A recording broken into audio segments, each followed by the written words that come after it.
Arrestohet i mituri në Ferizaj, narkotik, pistolet me gaz e çka jo tjetër.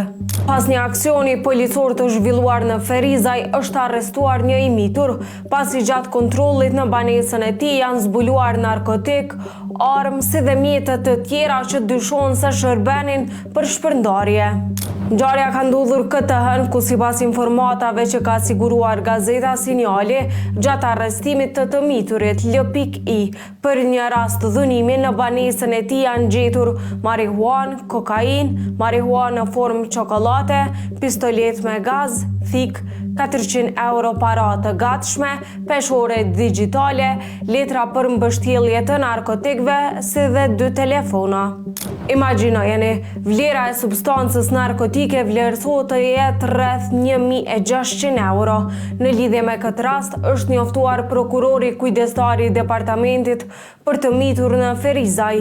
I dyshuari është intervistuar në prani të avokatit dhe nënës së tij, i cili më pas është ndaluar për 24 orë. Rasti është iniciuar për veprat penale, blerja, posedimi, shpërndarja dhe shitja e paautorizuare e narkotikëve, substancave psikotrope ose analoge, si dhe mbajtja në pronësi ose kontroll të paautorizuar të armës.